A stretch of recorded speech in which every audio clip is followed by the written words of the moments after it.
Welcome to the Purdue basketball beat. We're down a member today. It's just me and Anish. What's We're up, injured. Anish? We're injured today. We're pulling through. Next man up. Next man up. That's right. But we're here, so you should be here too, listening to us. By the way, special shout out to one of our listeners slash watchers, and that would be my mother, who who does not care about Purdue basketball, Purdue in general, or sports for the most part, but who watches us and listens to us religiously. So See, your mom likes us more than my parents. we used to make jokes about how the only people who paid attention were our parents. Turns out that might be uncomfortably close to reality. Hey man, we're getting a few ratings in the old iTunes, so keep doing that. We like you guys. Thank you. We're getting some love. Very gracious of you. I mean, Actually, you're all fair weather fans. You only started listening Yes. after Purdue. You're all. You know what? We bring on Brian Newber, and then all of a sudden y'all come out of the woodwork. He's not coming back. We can't get him back. He refuses. We can't. He hates us now. He actively hates us. Yes. That's not true. Brian, we love you. Please come back on our show. Please, we liked it. That was nice. Speaking of things that are nice, Purdue football. Well, I was gonna say I was gonna talk about Star Wars, but no. Star Wars. I'll talk about Star Wars. My favorite fan theory, starting from number 10. That's right. Okay, wait, no. Quit like 10 seconds. What is the best Star Wars? Movie, book, comic book, toy? Movie. Well, come on, that's a stupid. Answer the question. It's obviously Empire Strikes Back. You are correct. What is the worst? Oh, it's The Phantom Menace. Wrong. See, that's where people are wrong. The worst one is number 2, the Attack of the Clones. So terrible. Actively bad movie. Yes. Such a bad movie. Yeah, but Phantom Menace was worse. It's not even close. Why are we having this conversation? I went to high school with Jake Lloyd, the kid, like young Anakin. I feel bad for him. Yeah. He's got some personal problems now. But he was set up to fail. Yeah, he was. He didn't have the most normal of childhood, so there's that. No, so I will say this: there's a version of the prequels floating around the internet that I've acquired that someone re-edited the 3 movies down to 1 movie, 2.5 hours long. It's like The Hobbit. Yeah, and about 85% of Phantom Menace is cut out. You never see young Anakin. Oh yeah, because I mean, to the story, it doesn't matter at all. Like the pod racing and shit, like it doesn't matter was at terrible. all. How can you defend that movie? Number 2, I can't do Hayden Christensen. I really just can't do Hayden Christensen at all. Like, yeah, he's really bad at acting. He's bad at acting. I can do Ewan McGregor because he's gorgeous, but that's beside the point. Yeah, well, a pretty face will get you pretty far. That's true. Speaking of pretty faces, AJ Hammonds. Look at him bringing it back. Pretty face. He's got a pretty face. He's got a nice smile. I love it. He's got a nice smile. I don't know. He just seems like a nice guy. I don't know. I'm Team AJ forever, man. I'm so hard to AJ. Does Vince Edwards know you're cheating on him with his teammate? Well, I invented should I just call you Tony Parker? No, wait. He'd call you Brett Barry's wife. I was going to say, who's Brett Barry in this situation? Vince Edwards is Brent Barry. AJ Hammonds is Tony Parker, and you are Brent Barry's wife. I like this situation. By the way, one of my favorite situations in professional sports, that right there. I don't know, but from a rubbernecking standpoint. Yeah. You can't write shit like that. That was amazing. But it didn't cause the spread. It caused him like half a year of a hiccup, and because Brent Barry. I mean, he didn't sleep with Tim Duncan's wife. Yeah, I mean, the little Frenchman only got around to to the ninth guy off the bench. But Brett Barry was a good like contributor, and now he's on NBA TV, and he doesn't like have any ill will. Like it's so weird. Like the Spurs have this weird chemistry thing going. Like I don't understand it. I think if your wife cheats on you with your teammate, maybe you reach like a new level of zen because nothing else becomes comprehensible at that point. I mean, like he got 2 rings out of it, didn't he? That's true. Hey, listen, count the rings. He lost half his stuff. He's got more rings than Charles Barkley, and they both work for the same network. So hey, Charles has rings. He's got chin rings. Chin rings. Oh man, I love Charles. He said the show's gotten less fun over the years, but I like that show. It's good. They have a good time. I was just watching them tonight, Cleveland, Oklahoma City, and always great matchup of stand-up basketball talent. We are way off track here. We're completely off track. We're bringing it back. Let's because there's nothing to talk about with Purdue basketball because the team is just flat out good. Not a lot of drama. And so okay. Are they? So okay, they are number 8 in the coaches poll, number 9 in AP, which is generally more thought of as the better poll. They're one of a handful of undefeated teams left, and unless I am mistaken, only Purdue and Michigan State have 11 wins, and Michigan State is undefeated. They're the number 1 team in the country.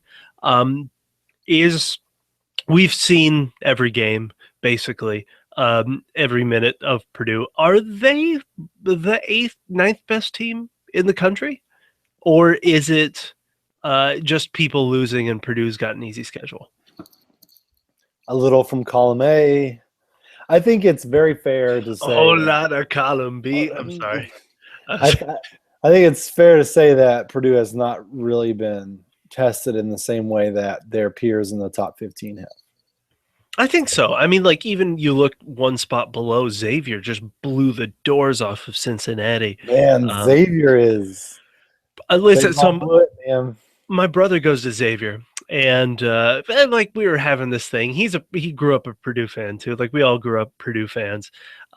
So he watches a lot of Purdue, and he thinks Purdue is like pretty. Does he subscribe to the podcast? I don't know. He's his brother. Are you subscribed to the podcast? He's a jerk. He doesn't know. But like we were both kind of in agreement that Purdue is pretty clearly better than Xavier, but like all you can do is watch, like, you know, all you can do is play the games in front of you, right? And Xavier has looked more impressive than Purdue has. And that's saying something. That's not saying Purdue hasn't looked impressive. We will go into all of the details of how impressive Purdue's looked. But man, like teams like Xavier, Michigan State, I don't think has looked quite dominant at times, but you know, Oklahoma is another one. Not working? You say that Michigan State has not looked dominant? No. So number 1 of the team, like undisputed number 1 of the team, number 1 of the country, dominant. I think they've looked better than us. That's no doubt. Man, I don't know. You're watching 2 different teams. Yeah, maybe. I am just resistant. I don't understand how this team is that good. I don't understand how Denzel Valentine has been putting up the insane numbers that he's been doing. They've been tested. I mean, like, there's no doubt they've played how many top 10 teams? 2, and beaten both of them. Tom Izzo's not bad at his job. Is there a chance that Michigan State wins both titles this year? Both as in the Big Ten? No. Like the college football title and the national title. Oh man. Yeah, basically. That would suck, wouldn't it? Yeah, it really would. Because they're inherently, that job shouldn't be better than Purdue is, right? Like that's, but they have probably the best 1-2 football, basketball coaching combination in the country. They've also heavily invested in sports over the last 10 years. That's true. I guess that's an issue for the Handsome Hour. But yeah. Somewhere doubt is crying. It's yeah. No, they've done well. But I think that there are few teams that look. Maybe 9 is a good spot for us because there are a solid tier of teams that have looked better than Purdue and have had more challenging schedules than Purdue. But then again, you play you play the teams that are in front of you. The Purdue's non-conference should have been better than it turned out to be. I think, the games like Florida probably looked a lot better when they scheduled it like in that tournament than it appeared. Pitt, we kind of hit Pitt on a down year. Winning at Pitt is still an impressive win, but usually that Pitt team is a lot better. Well, it's the New Mexico game. I think you were right. The New Mexico game is going to look really good. That the New Mexico game or the Pitt game might be are like one of the better non-conference games of the season. But still, those aren't. I don't know. Those leave me with like when people omit Purdue from these certain discussions, I can't really back it up with anything like tangible from the schedule. It's all feelings, right? It's all Homer.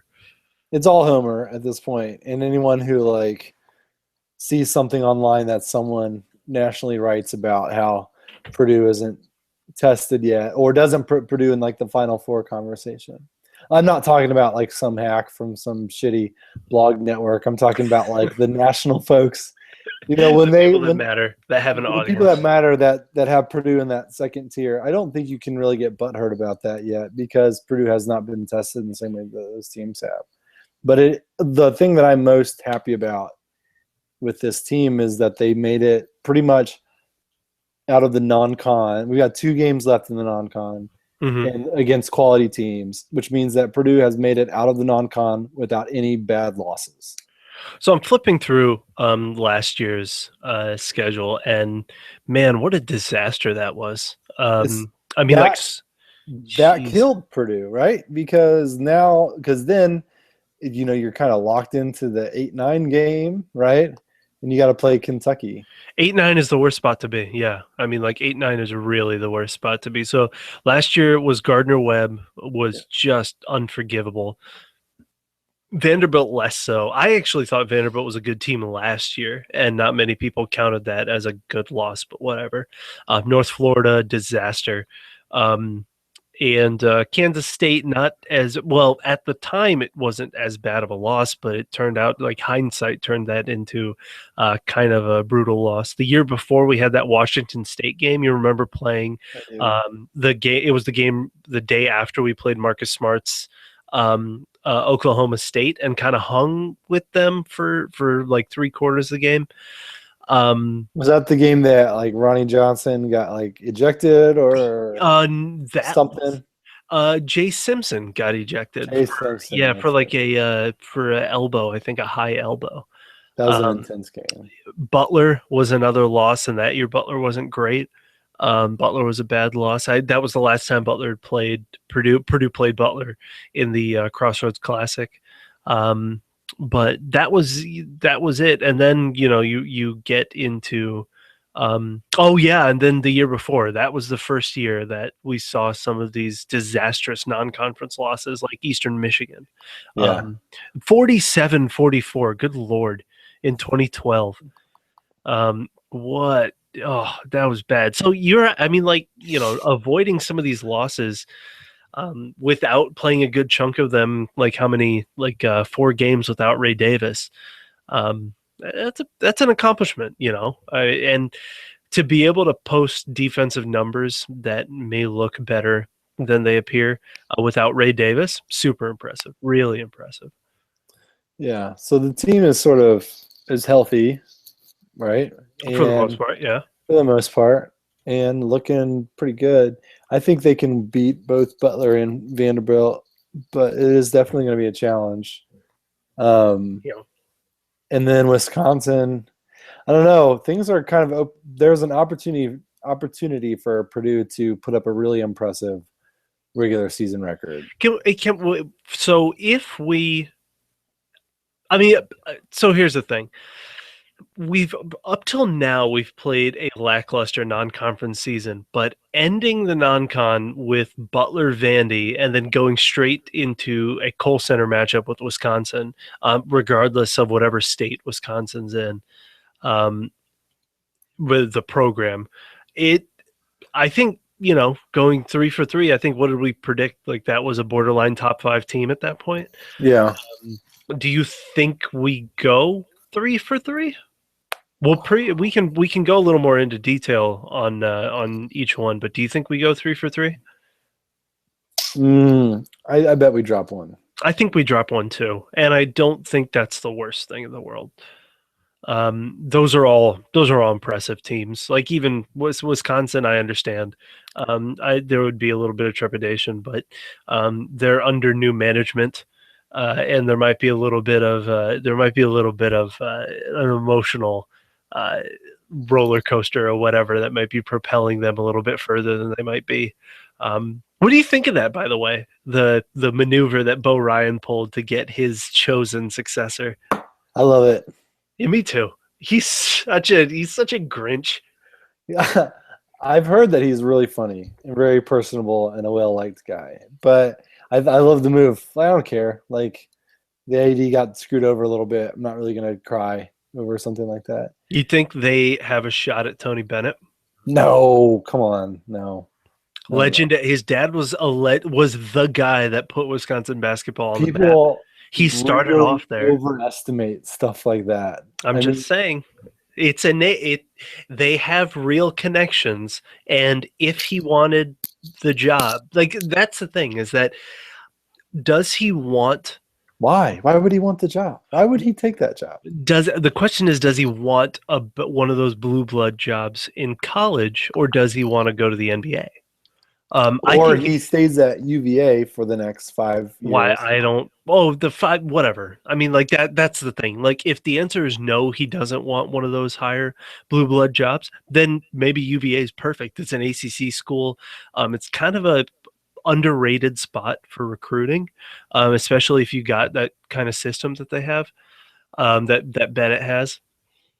There's no way he would go to Wisconsin. I can't see why he would do something like that. Bo Ryan has been successful at Wisconsin for the same reasons that Wisconsin football has been successful, which is they have got a very particular system and a very targeted recruiting approach where they get very local players who play a certain way and plug them into the system. I think you could say the same thing for Virginia basketball. I mean, like, the little pack line defense that Bennett's pack line defense. Bennett's there. He's got it established. The machine is built at UVA for him to continue to be successful. Going to Wisconsin is a rebuild. I don't think it's a rebuild. You'd have to recruit different players, implement a new system. It's a big undertaking for a job that's doesn't have the same national cachet as a Duke or North Carolina. Or Kansas. Yeah, sure. UVA is definitely, I think, on par with Virginia, with Wisconsin. Like, UVA and Wisconsin are very comparable jobs in each conference, I think. I don't know. Barry Alvarez made Wisconsin football, and Bo Ryan made Wisconsin basketball. I'd say Dick Bennett. I mean, like, he was just as instrumental as Barry Alvarez was in the Purdue football, or in the Wisconsin football program. I don't know. I also see somebody that, when people weren't as happy with Coach Painter, one of the names that came up was Valpo's own Bryce Drew. I think that would be kind of a fun fit, but I don't see that happening. I don't know. But anyway, what's Valpo done? You know? Oh, they're going to be good this year. I mean, they're making the tournament this year. They're one of the more impressive mid-major teams of the last couple of years. This year, last year too. I think Valpo last year was really impressive. I think Bryce Drew, that kind of a job would be really good for him. But anyway, Purdue plays a Wisconsin team that is a little bit in flux. I think they're not very talented, but they still have Cole, which is a real thing.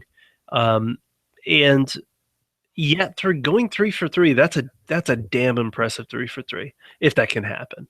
I don't think that happens all in 1 week. I think that happens in two two ranking weeks. So Purdue will be. Oh no! So I'm sorry. So Butler and Vandy are split by a pre-ranking. So we will Purdue. The result of the Purdue Butler game will be factored into the next rankings. Do you think Purdue drops the Butler game? I don't think Purdue drops the Butler game. Why? I think Purdue can do to Butler what they've done to other teams, which is just beat them with size and strength, and then go on a second half run and put them away. Oh, I think the big thing that Butler does is forces teams to play. Like you said, it forces teams to play a structure that they're not necessarily that they don't want to play. Butler likes to be spread out but physical. It's that weird kind of undersized but physicality that they somehow have. Roosevelt Jones also might be a magician. I don't know. He also so that could be an issue. I swear to God, he graduated. He could be a 7th year. Yeah. Tyler Weidman, I think, is their largest, their biggest guy. He's 6'8". I know. He's like a Charles Barkley 6'8". Right. Like, he's 6'8", like Biggie's 6'8" or 6'9" or whatever Biggie's listed at. Biggie's not 6'9". Yeah, but Biggie's got length. Tyler Weidman's got energy. Like he's got hips. He's got hips. Hips for weeks. I think Butler could get Purdue a little uncomfortable. Purdue has never played well in Conseco or in Banker's Life or whatever it's called in the Fieldhouse. Do they have a Crossroads Classic win? I don't think so, actually. Yeah, murdered by Notre Dame a couple years ago. That was fun to watch. Yeah, that was last year, right?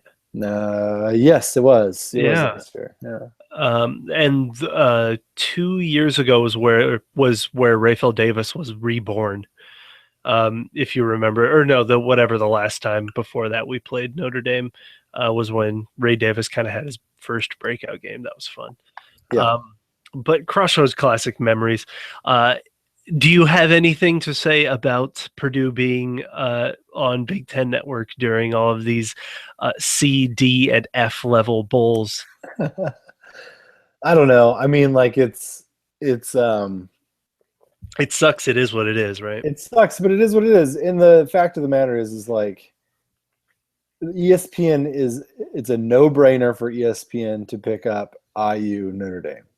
It's a no-brainer. Like why wouldn't they pick up that game? Because IU and Notre Dame have fans all over the country. It's got more national appeal than Butler Purdue. Sure. Butler's a nice story, and Purdue is like, oh my God, Purdue's rated in the top 10. I mean, like it's not the same. Mm-hmm. We just win the game, right? Let's not worry about that. No, yeah, I was just wondering if you had it's an inconvenient time. It's during bowl season. We kind of got gonna miss Star Wars for it. I know exactly. For some reason I was worried about the Vandy game, and then we can talk about that. One of their centers is injured, and they match up a little less well with that. For some reason, this Butler game, I feel like it will push Purdue outside of its comfort zone, and they haven't done that yet this year. They haven't played while uncomfortable. I don't know. Pitt was awfully uncomfortable there for a while. Yeah, I guess. I mean, and then AJ kind of took over. That's a good point. Yeah, I don't know.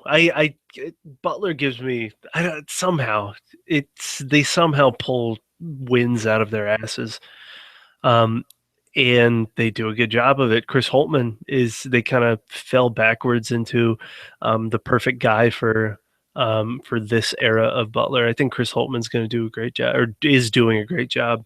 Butler, I don't think we're even having this conversation of is Butler a tourney team. They're a top 30 team, like top 20 team right now, top 30 team, like without a doubt. So this will be a tough win if Purdue can pull it off. Vandy, though, is one of the few teams in the country that's built almost exactly like Purdue is, except a little bit better on the perimeter, actually a lot better on the perimeter, and not as good inside. Right. They don't have a biggie, right?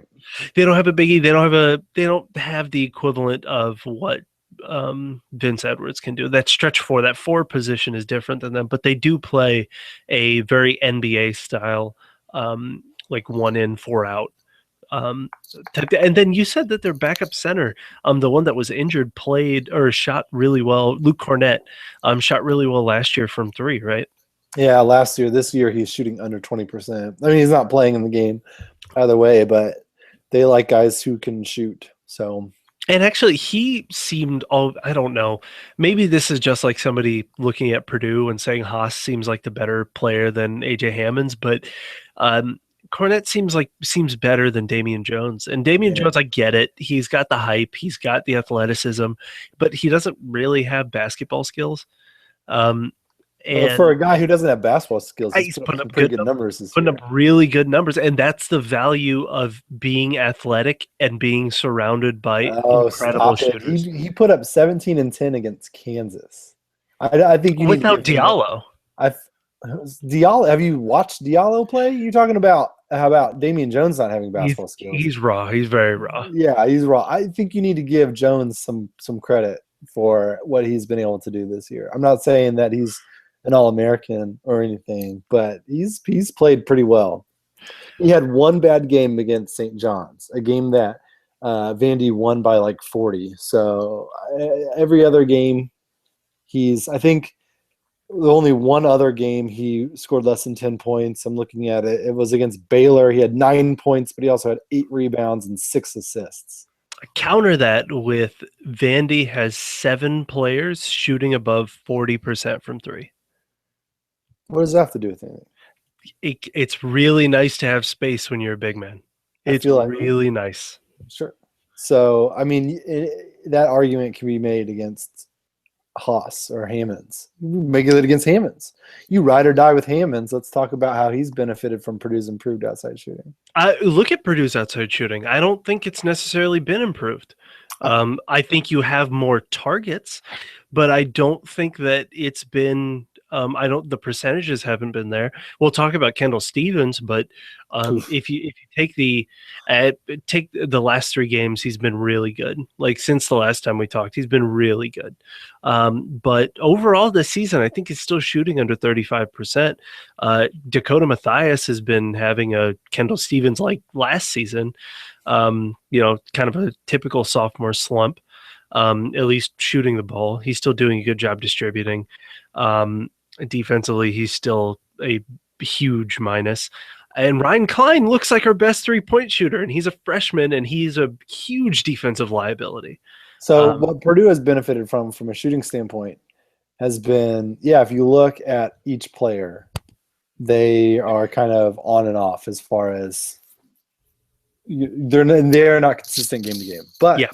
But Purdue has enough guys who can shoot, from Stevens, Edwards, Davis, PJ, Mathias, and Klein, that in a given game, at least 2 of those, however many I named, I think 5 guys, are going to shoot well enough to keep you in the game. Davis has actually really impressed me, and with the 1 game, 2 games that he's been back, he's looked so comfortable with that corner 3, like working in that same space that Basil Smotherman did, just that baseline, like back cuts, and even cutting out to the 3-point line. And he's just been so smooth from the corner.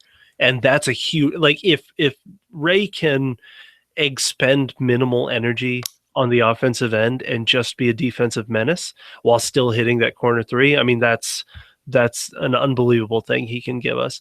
I'm looking at we have a glut of mediocre 3-point shooters, but by numbers, on average. But each one of those guys, Klein, Stevens, and Mathias, can go through a stretch where they hit everything for sure, and they go through a stretch Their highs are high and their lows are low and their average is mediocre. Does that worry you at all? Is that a weakness? That is overcome by numbers. If you have enough guys like that, chances are in a given game, you're going to get enough production on the perimeter to keep them honest. The problem with Purdue teams in previous years is that the options to shoot were really two guys, maybe. Mm-hmm.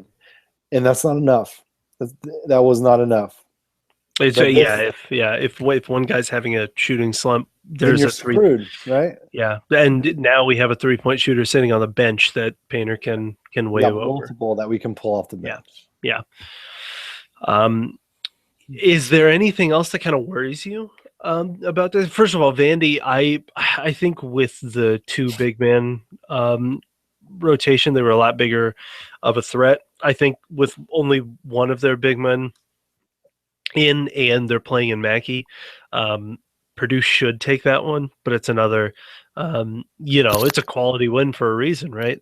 They tripped up recently, so I think they fell out of the top 25, but that's injuries. Injuries will do that. I still think they'll finish probably top 3 in the SEC, in that top tier of the SEC. But are there any other weaknesses that kind of worry you? So the biggest weakness for me, so one thing that does worry me against Butler, and I'll get to Vanderbilt in a second about Butler, is Purdue's leader in turnovers committed is AJ Hammond?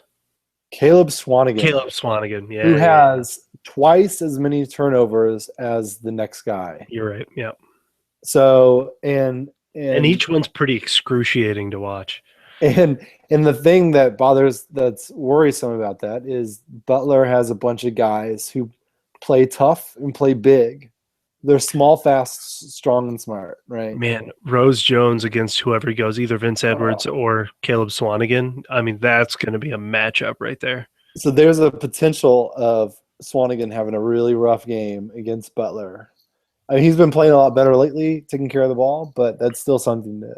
I think Jones is every bit as good of a defender as Ray Davis is, but he's bigger. I think he's got that old man game. Exactly. He's a little bit less natural. Like he plays the passing lanes a little less. But both of them are so freaking smart. Ray Davis a little more athletic. Rose Jones is stronger, significantly stronger. He's lighter base. Yeah, 6'4", 225. Goodness, he's a big boy. I think he could body up either Vince or Biggie. And the problem is that I don't know if Biggie can punish somebody like that from the high post just yet. Somebody who plays him really physically, but doing it without necessarily his back to the basket the entire time. But okay, enough negativity about Biggie. That post to post passing between him and Haas, where they'll pass from one end of the key to the other, is just so awesome. It's amazing. They have incredible chemistry. Those really two. Do. It's so fun. I think that's how if Swanigan sort of takes what is given and plays that game, he can have 10 assists, right? Because I don't care who. Weidman is their best post defender, and he cannot guard Haas or Hammonds. No. And Haas is so decisive this year, so strong, so much quicker than he was last year that he can eat the big. It's I don't know which one of them is going to score 20 plus, but one of them is AJ. You mean AJ or Haas?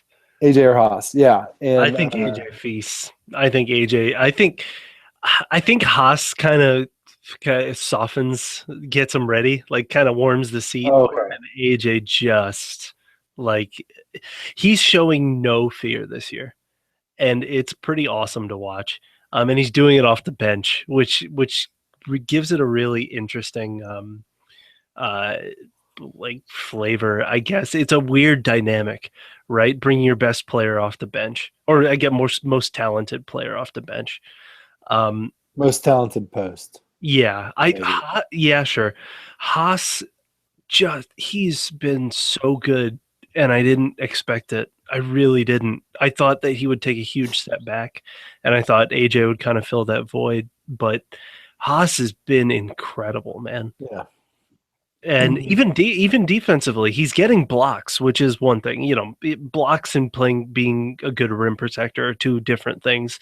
He still struggles in help side defense, but he's showing that he's not going to be Brooke Lopez. Like he's not going to be like Pekovic at the next level. Like he could actually be. You're talking about. He could actually be a big that isn't a defensive liability. Like an offensively minded big with like good enough defense, and that's huge. I mean, like that's a borderline lottery, but that's a first round pick. I don't know. I've been so impressed with Haas this year. No, as you should be. He's been amazing, and the way his style has changed as he's tweaked how he's approached his offense enough that I wouldn't expect too much of a slowdown when he gets to the Big Ten play. And if Purdue wants to make a deep tournament run, it's really going to come down to him and Hammonds. And Hammonds seems 100% comfortable in the role of backup. Oh, yeah. And completely because the thing is he finishes the game, and you hear people say that all the time. It doesn't matter who starts, but it's who finishes. And for some reason, it does matter who starts. Like that, it matters to hear your name over the thing. It matters to like when you're there for the opening tip or taking the opening tip in Hammond's case. But he just doesn't. He's fine with it, and he closes the game. He's totally comfortable being Purdue's go-to weapon down the stretch. If Purdue needs a bucket, that's what we were talking about in the offseason. Who does Purdue go to if they need a bucket?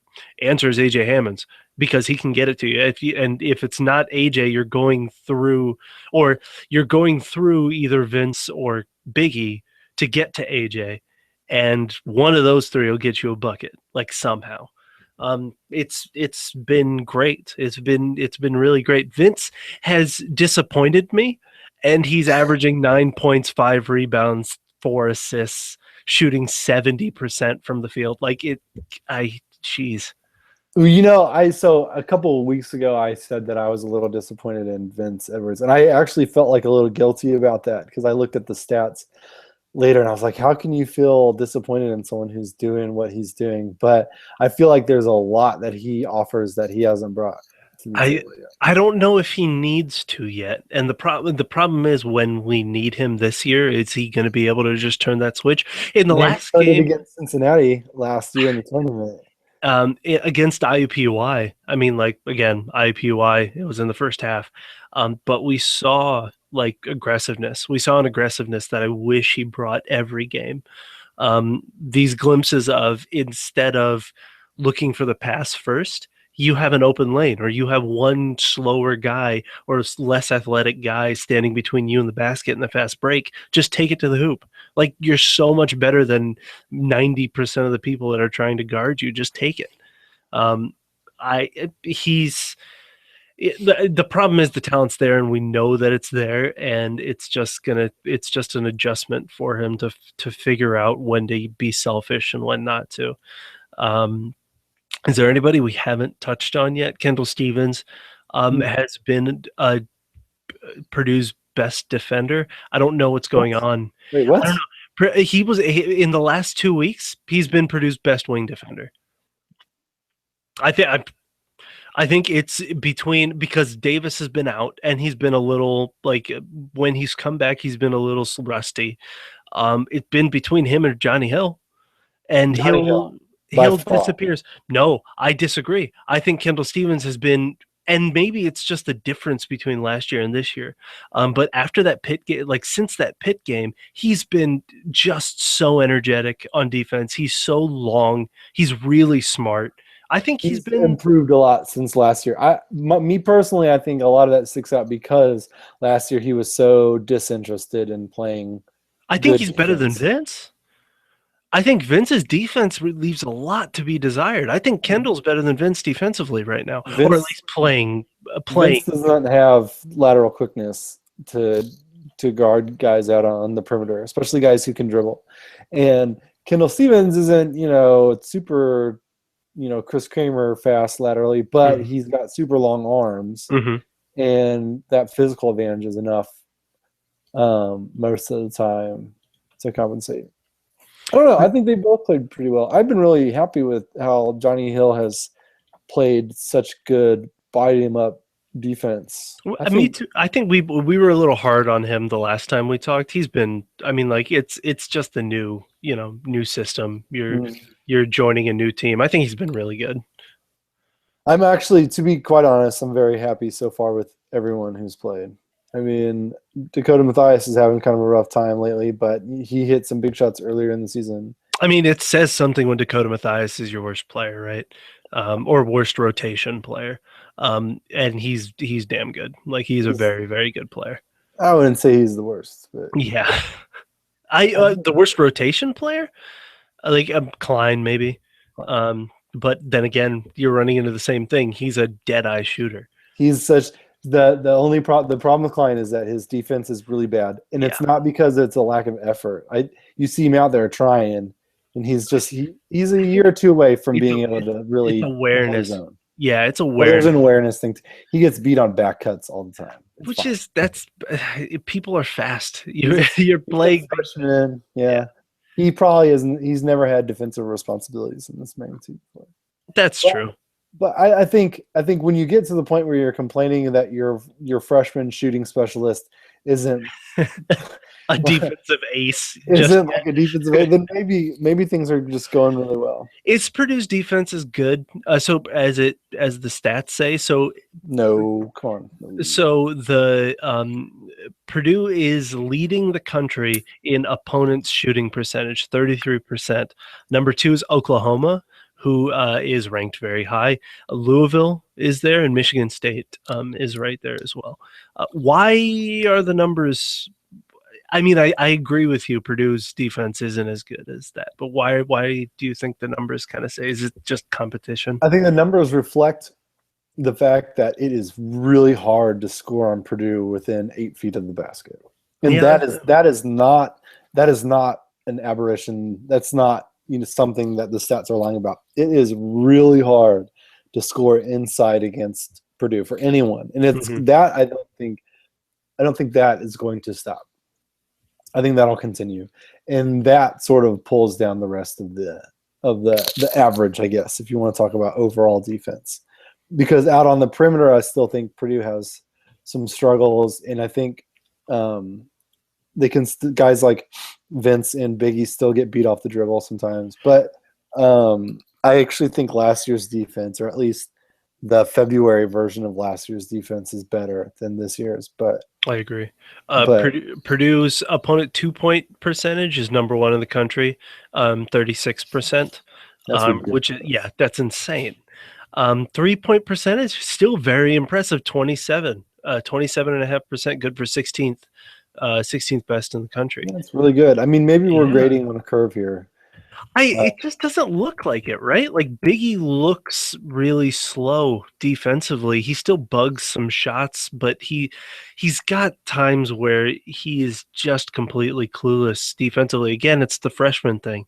Defense is usually the last thing to come. AJ, we were kind of spoiled because AJ was a good defender from almost the minute he came to campus.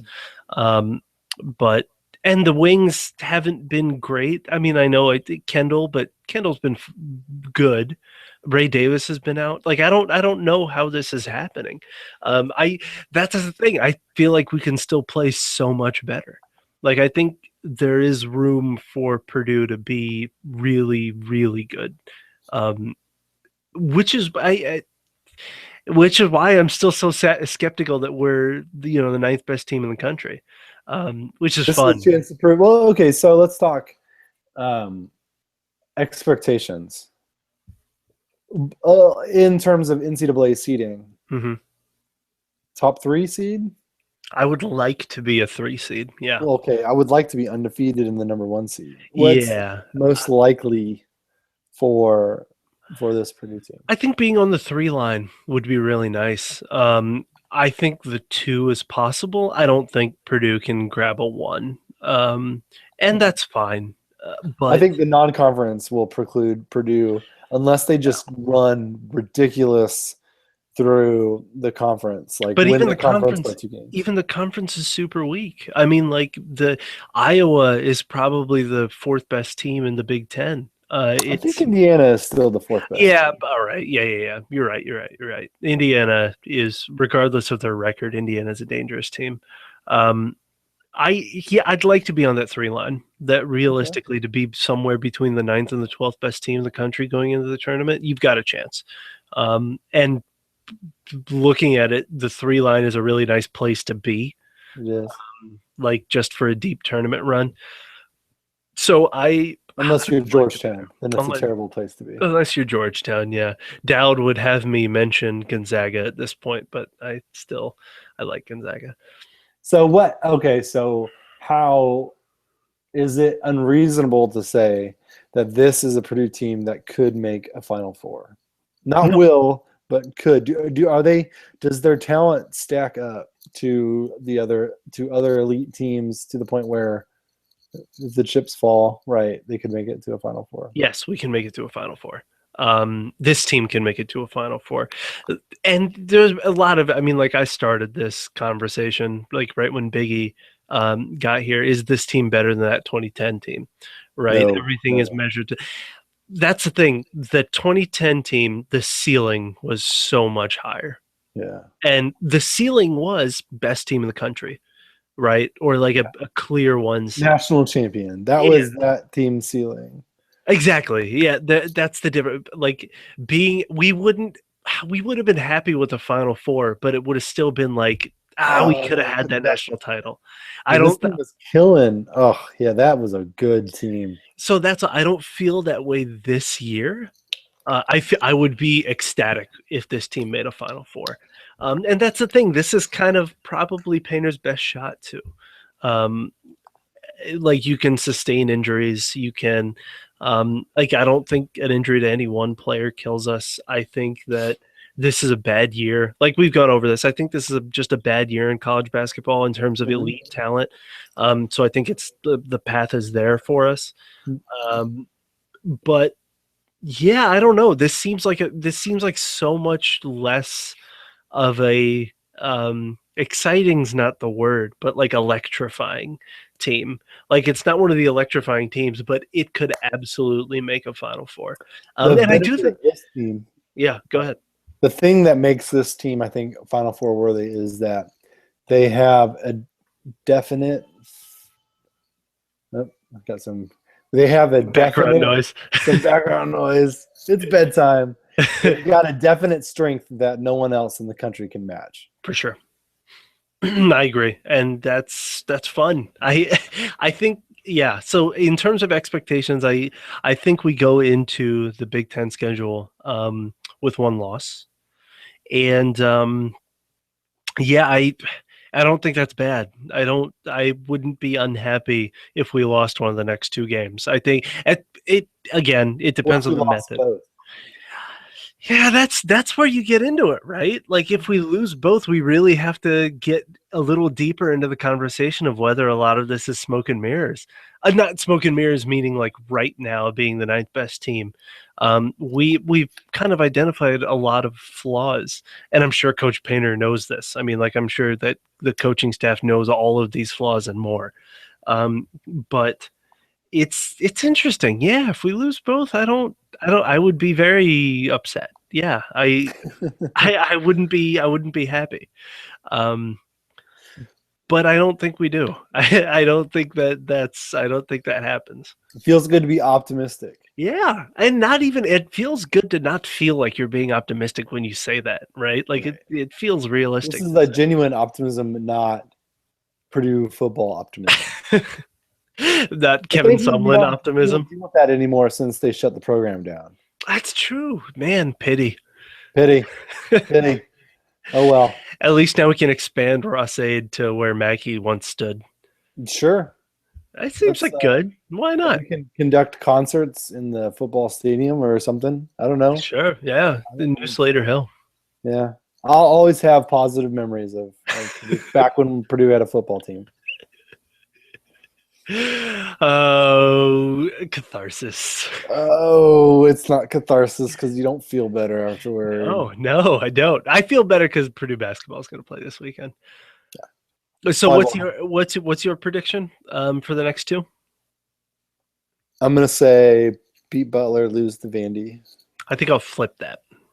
I do. Yeah, I think we'll drop one. But secretly, I'm hoping what Purdue got me for Christmas was an undefeated non-conference season. I know that'd be so fun. That even beating Butler, we'd probably be 7th, 6th. I know we're like putting on Monday. I mean, it's great to hear you say that because I always have you pegged as a reversible jacket Butler Purdue fan. How dare you? How dare you? This matchup tears my family apart. My mom, like Purdue grad, and worked at Butler for the last 25 years. Not much of a connection. Yeah. And so she's complete when Butler plays Purdue, she completely abandons her Purdue connections and like capes for Butler, like totally. So yes, this tears families apart. It's all good. It's this matchup does. The IU Notre Dame matchup has zero effect on me. I mean, there's probably some mental gymnastics that. I mean, in terms of like whether like method of destruction of the stadium while both teams play, is that what you're talking about? Well, I'm just talking about like the only problem with IU playing Notre Dame is deciding which team you're going to root for that day. Man, I don't know. I kind of want IU to get better, and then I want to kill them. I think that's what I'm rooting for. I'm rooting for IU to start winning again, and then I want Purdue to just destroy them. I don't really care about IU. I don't know. I don't put a lot of mental energy behind hating them when Purdue isn't playing them. But it's sad. I want IU to be good. Like it's more basketball's more fun when Purdue and IU. It's more fun to me. Like it's fun to have a measuring stick. Like it's friggin' Dick Vitale talking about how college basketball is better when college basketball is not better. It is personally better for me when IU and Purdue, like when you can talk shit about like being the best team in the state and have some kind of a thing. You want to get to the point. Okay, let me put it this way. Ohio State doesn't talk shit to Ohio University but they don't about being the best team in the state. Yeah, that's kind of an unfair one. I don't know. That's what I would rather be in that situation. I'd rather there be no doubts.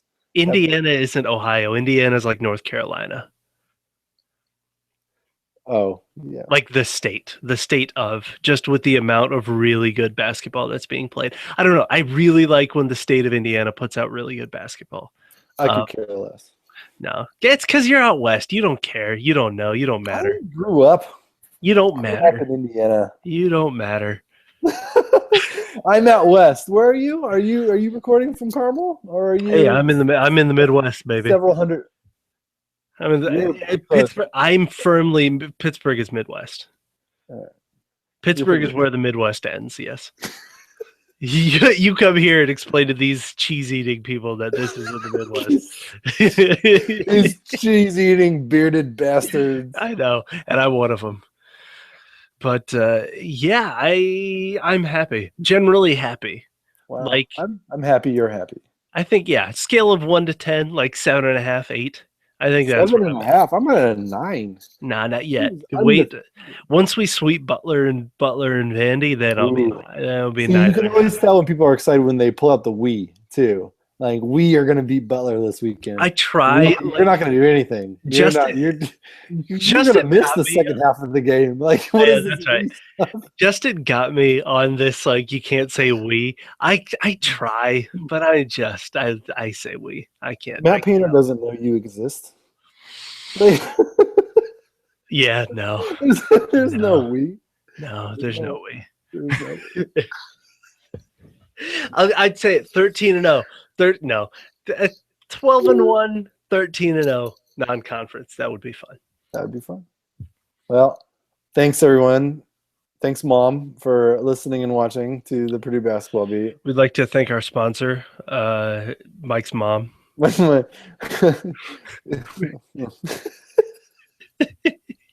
Thank you so much. You threw me for a second because there's no way in hell anyone would ever sponsor this podcast. Hey, listen, we're taking donations. You're taking donations. But thank you. Thank you, guys.